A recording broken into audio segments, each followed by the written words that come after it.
Hello friends, welcome to HNK Ariworks. First of all, thank you all for your support and love towards my channel, both Instagram and YouTube page.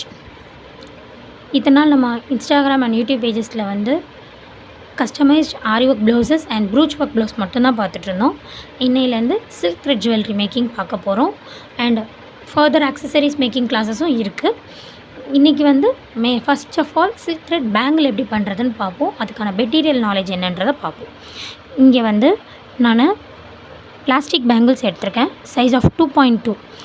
இந்த size and variation of shapes எல்லாம் வந்து நான் daily வர சீரீஸில் ஒன்று ஒன்றா சொல்லித்தரேன், ஒரே இதில் சொல்லலை.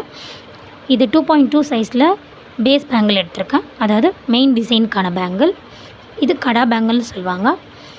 சைடில் வைக்கிறதுக்கு பார்டர் பேங்கிள்ஸ்க்கு 4 கட் பேங்கிள்ஸில் அதே சேம் 2.2 சைஸில் எடுத்திருக்கேன்.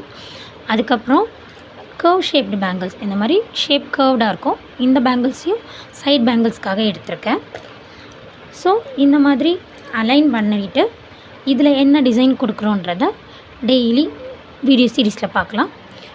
நான் யூஸ் பண்ணுறது வந்து டபுள் பெல் பிராண்டோட சில்க் த்ரெட் தான் யூஸ் பண்ணிகிட்ருக்கேன். இன்றைக்கி நான் எடுத்துருக்க colour combo dark green and light orange colour.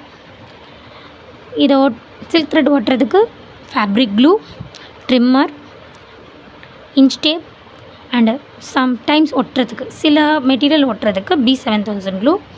Stones இன்றைக்கி வந்து திலகம் ஷேப் கிளாஸ் டைப் ஸ்டோன்ஸ் எடுத்திருக்கேன்.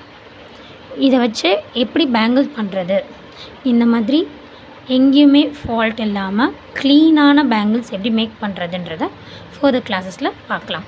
Please to continue support and follow my page. Thank you.